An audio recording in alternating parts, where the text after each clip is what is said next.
Hello everyone, and we're getting ready for our next session here at the New Ingredients Theatre. So I'm really excited to hear all about this next presentation. It's on how prebiotics can be leveraged for immune health. So immunity and immune health is obviously a massive subject at the minute. It's at the forefront of everyone's minds after the pandemic and the ongoing cases of COVID. So I'd like to welcome on stage Clarisse Gerassi, who is Project Manager of Wellness and Immune Health at Gnosis by Lesaffre.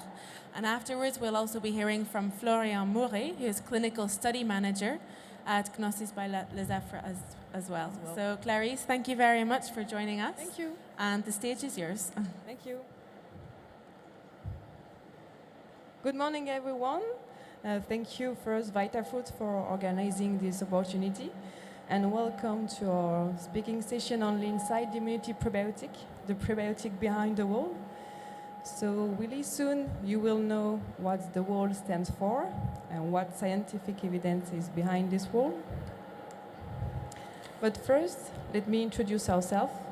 We are representing Gnosis by Lesaffre today, together with Florian Mouret, who is a clinical study manager from R&D. And on my side, I'm Clarisse Gerassi, product manager from marketing team. So Gnosis by Lesaffre is part of Lesaffre Group. Then we benefit from Lesaffre expertise on yeast. Sorry. Thank you. So I was saying Gnosis by Lesaffre is part of Lesaffre Group. Then we benefit from Lesaffre expertise on yeast for more than 1 century. And our business unit is dedicated to human nutrition, human health. And we use what's alive so that we can thrive. And how we do that, we harness the microorganism, the power of microorganism and biotransformation to develop nutritional actives to improve human health through nutrition. So we cover pretty any health segment, let's say any body part, from global wellness, immune health, to digestion and gut, to mobility and joint, to reproduction and women's health, and finally mood and cognitive health. And for each, we provide a large portfolio of active ingredients, nutritional and functional yeast, probiotic, and more recently, prebiotic. And today, we'll have a focus on our latest project, which is a prebiotic dedicated to immune health. So really quickly, what is Lynside Immunity Prebiotic?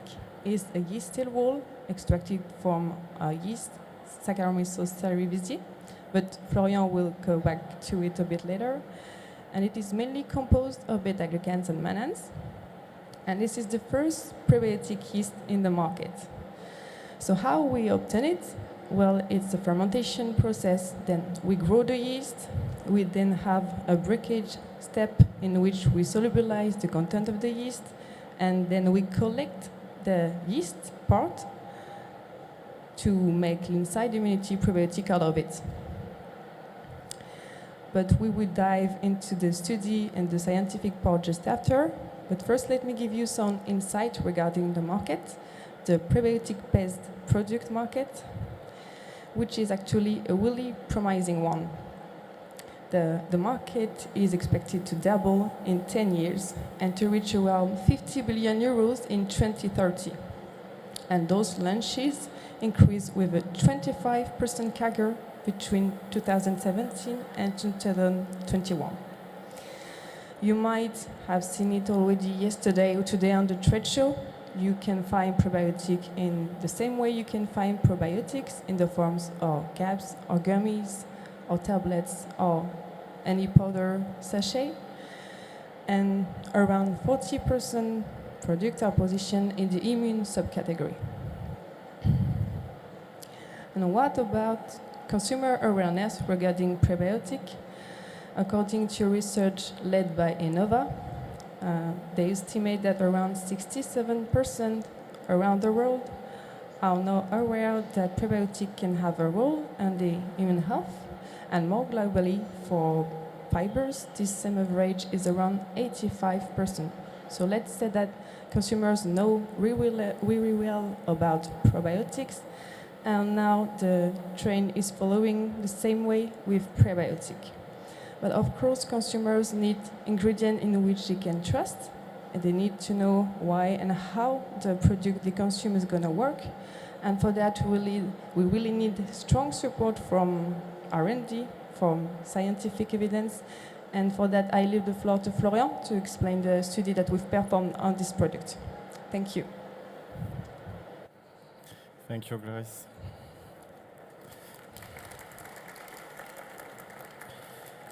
So, hello everyone. Before we go into the study presentation, I would like to give some context on this work. And as a starting point, let's have a closer look at the prebiotic definition. So the prebiotic definition has recently been updated by a panel of experts as a substrate that is selectively utilized by host microorganisms, conferring a health benefit. So the selectivity here is key to the prebiotic concept, and in the past it has been interpreted as referring mostly to lactobacilli and bifidobacteria, and their selective promotion was considered as a prebiotic effect. But in fact, the selectivity criterion only means that the range of microorganisms affected by a prebiotic ingredient needs to be limited and associated with a health benefit. And with advances in tools for microbiome research, we have started to appreciate that other bacteria genera might utilize a prebiotic substrate and benefit health. And of course, the health benefits are obviously central to the concept of a prebiotic, and these benefits are mediated by the gut microbiota. And specifically, products of bacterial metabolism, such as short-chain fatty acid, have been shown to play an important role for host health. For example, they have been shown to act as modulator on the gut barrier function, but also on the immune system activity. So as such, when exploring the prebiotic potential of an ingredient, it is key to assess its effect on both microbiota composition, but also on its function. And when it comes to assessing and to evaluating the impact of an ingredient on the gut microbiota composition and function, but then in vitro gut modeling systems are of great interest because they allow to study the microbiota outside from the host in an ex vivo manner, and this way they provide an easier manipulation, a greater control, and no ethical restriction relative to the use of animal models. So, in fact, they are a better approach for animal welfare, but they are also a more human-relevant model. So, different systems are currently in use, ranging from simple batch fermentation to more complex models like the SHRIME or the TIM2. And while batch models are limited to short-term fermentation experiments, then more complex models can be operated for a longer period of time. However, most in vitro fermentation models result in a fragile community establishment due to the lack of biofilm-associated states of bacterial population, together with the continuous washout of the less competitive bacteria. So one of the main challenges with this type of model is to maintain bacterial diversity. And to address this issue, the polyferm model, which stands for polyintestinal fermenter model, uses an immobilization process for the entrapment of the fecal microbiota to maintain the microbial diversity and functionality over time. And in addition, due to the specific setup of this model that we will briefly review after, the polyferm model allows the direct comparison of different treatments in parallel reactors. So although this type of approach are of great interest to explore the prebiotic potential of an ingredient, they are also associated with some limits. And one of the limits of this approach comes with the use of an inoculum coming from only one individual. Because indeed, we know that the effect of any intervention may be dependent on a variety of host and environmental factors. And in our case, in a study conducted to evaluate the prebiotic potential, then the initial microbiota composition may have a major influence. And due to this interindividual variability, it is essential to evaluate the prebiotic effect in several subjects that are representative of the targeted population. And although we know that microbiota displays a specific signature that is proper to every individual, we can identify 3 robust clusters that are called Anterotypes. And you have the Bacteroides Anterotypes, the Prevotella, and the Ruminococcus Anterotypes. And so this classification can help discriminate the effect of an intervention based on initial microbiota composition. In the end, this can help minimize the scientific bias associated with interindividual variability. So today I'm pleased to share some insight on a recently conducted study that was done to explore the prebiotic potential of several yeast-based ingredients. It was a study driven by Gnosis by Lesaffre in collaboration with the ETH Food Laboratory Technology in Zurich. So you may be familiar with yeast ingredient and, for example, nutritional yeast, and the name speaks for itself. Nutritional yeasts are consumed for their nutritional content. They are rich in macronutrients. They contain protein and fibers, but they also contain micronutrients. But there are also other applications of yeast-based ingredients. For example, they are often used in microbiology because they enter into the composition of the culture media to grow bacteria thanks to their composition in nutritional elements. But they can also contain complex carbohydrates coming from the yeast cell walls, such as beta-glucan or mannane, which could be of interest for colonic bacteria. And in fact, recent in vitro data have shown a significant impact on both microbiota composition and function of one of these yeast-based ingredients when combined with oligosaccharides. So today we will focus the presentation on one of these ingredients, which is Lynside Immunity Prebiotic, previously introduced by Clarisse. And here you can see the structure and the composition of this ingredient. So it contains mannanes and beta-glucans that are polysaccharides composed respectively of mannose and glucose linked one to another. It is also interesting to note that the yeast beta-glucan do not display the same structure as the one you can find in hot beta-glucan, for example. So coming to the model and to the method we have used in our experiment, here in a nutshell you have a representation of the general setup of the polyferm model. So you can find on the top a feeding reactor that contains an immobilized fecal microbiota, and this feeding reactor continuously inoculates different treatment reactors in parallel. So this model offers a good robustness and mimicking ability, and it is also a perfect model to explore and compare the prebiotic potential of different ingredients in parallel on the same initial microbiota. So our approach in this study consisted in 2 phases. In the first phase, we have explored and compared the prebiotic potential of several yeast ingredients in the proximal colon. And in addition, we have performed batch fermentation on effluent samples that were anaerobically collected on the last 3 days of the intervention to simulate the last fermentation step occurring in the distal colon.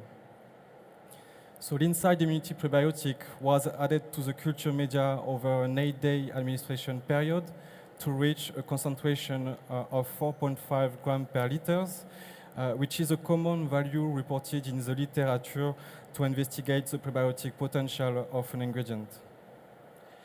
Then, in the second phase of our experiment, we have assessed the dose response as well as the enterotype-dependent impact of the selected most promising ingredient. And this is really one of the specificity of our approach. It is the fact that we have used here 2 inoculums coming from healthy individuals with different enterotypes that were chosen to be representative of distinct metabolic profile. So here you can see on the left you have an enterotype from the Prevotella, which is identified by the relative abundance of members from the Prevotellaceae family and which display a propiogenic microbiota pattern, while the Ruminococcus enterotype is identified by the relative abundance of members from the Lactospiraceae family, and this enterotype display more a butyrogenic microbiota pattern. So coming to the results of our experiment, and starting with the one obtained in the enterotype Prevotella and in the proximal colon, Lynside Immunity Prebiotic exhibited a strong propiogenic effect. And you can see in this figure a statistically significant increase in the propionate concentration at the expense of acetate and butyrate. And as expected, according to the pattern of short-chain fatty acid production, many propionate producers were affected by the ingredient with a shift in their relative abundance inside. And this selective promotion of members from the Prevotellaceae family is in accordance with a competitive ability to access and degrade complex carbohydrates. At the distal colon stage, also the results are not displayed here, we have observed still an increase in the propionate concentration, and it is a very interesting result because it indicates that this ingredient may be fermented in a continuous way all along the different parts of the colonic tract. And this is not usually reported with other prebiotic. For example, fructooligosaccharides or inulin-type fructan are mainly and intensively fermented in the proximal colon and at a very limited level in the distal colon. Then we have assessed the dose response using twice the concentration that we have used in the first phase, and we have observed still an augmented effect on the metabolic activity of Lynside Immunity Prebiotic. So the prebiotic effect of this ingredient therefore occurs in a dose-response way. And consistently with the result we obtained in phase 1, many propionate producers were affected by the ingredient. So in the second phase of this experiment, as I previously mentioned, we also have assessed the enterotype-dependent impact of the ingredient, and we reproduced the same protocol, but using an inoculum coming from a healthy donor which belonged to the Ruminococcus enterotype. So in this microbiota enterotype, the ingredient demonstrated a butyrogenic effect, which again was shown to be dose-dependent. And you can see on this figure that Lynside Immunity Prebiotic resulted in a statistically significant increase in the butyrate concentration, and the increase was higher with higher dose. Regarding the microbiota compositional impact, Lynside Immunity Prebiotic promoted the relative abundance of members from the Lactospiraceae family. So therefore, the different compositional and metabolic response that we have observed, depending on the enterotype, reflect an adaptive and a selective fermentation of Lynside Immunity Prebiotic. So to conclude this presentation, I would like to share some take-home key messages. And the first one here is that we have assessed the prebiotic potential of several yeast-based ingredients using a state-of-the-art dynamic model of gut microbiota simulator, the Polyferm. Lynside Immunity Prebiotic promoted a balanced microbiota in an adaptive manner and in a long-lasting way along the different parts of the colonic tract. So in fact, our results here challenge the classical concept of a prebiotic as a single compound that usually stimulates a specific bacterial group or a specific metabolic pathway. It reveals what effects could be expected in vivo, but it also opens the way to new research to further explore and validate the prebiotic potential of yeast-based ingredients. And to do so, we can use other in vitro colonic model with additional donor, but we can also go to the clinical trial stage. So I would like to thank you for your attention, and both Clarisse and myself will be available and happy to answer your question.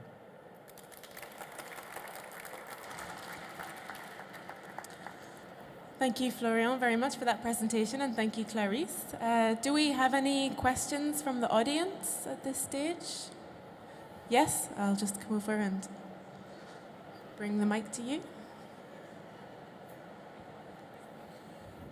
Miller, Kaivedi Consulting. So I just found it quite delightful to see this extra level of feeding specific bacteria and then they're responding to it. So that's a level of prebiotic conversation that's a little bit more advanced than normal. But I think I saw a slide where you showed that there are also beta-glucan content in this component. So if we were to take it to a different conversation beyond just feeding the specific bacteria species, is there also a component in this prebiotic on immunity, just that you get with other beta-glucan sources like mushrooms and things like that? Yeah, it's a very interesting question. And in fact, yes, as you may know, yeast beta-glucan have been well studied and have shown immunomodulating properties. And so I agree with you that we could expect an effect on the immune system coming from a prebiotic activity, but also from direct interaction with the immune system. Mm-hmm.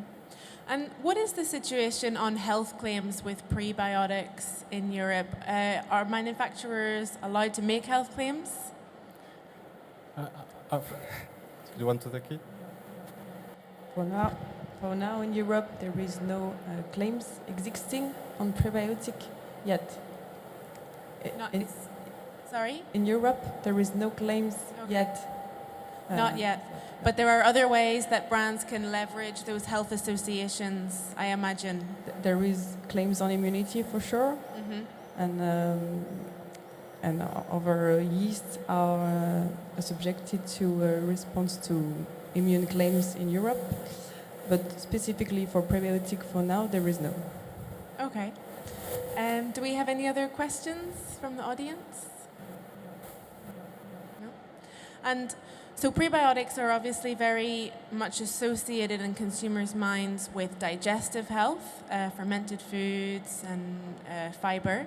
Immunity is obviously very much a growing one. Have you identified any other emerging areas where prebiotics have a role to play in imparting health benefits? It's a very interesting question also. And as mentioned in the introduction, it is the prebiotic concept, the health benefits are central. They are mediated by bacterial metabolism, and one of these metabolites, for example, the short-chain fatty acids, they play important role for human health. It is not restricted to the immune system activity, but they are connected also, for example, with metabolic health, to cite one, but we could also imagine other applications, because indeed we can see now that we have a lot of evidence showing that these short-chain fatty acids are really implicated and play an important role for health. So we can imagine also future application different than the immune scope. Okay, so that's an area for future research. And so you used this polyferm model to demonstrate the efficacy of Lynside Prebiotic. What are the benefits of that as opposed to other kind of modeling systems that can be used? Well, yeah, different models are in use and they can all bring advantages. And here, at this stage of the development, our idea was really to explore and compare different yeast ingredients, and this model really offers this possibility because, as mentioned, you have different treatments in reactors that are inoculated with the same microbiota, and this setup allows to compare different ingredients. So this was really a strength for us, and this is what has guided our choice to use this model in this study. Okay, any other questions? No? Well, I think Florian and Clarice will both be available afterwards if you want to grab them, if you do think Thank of you. some questions.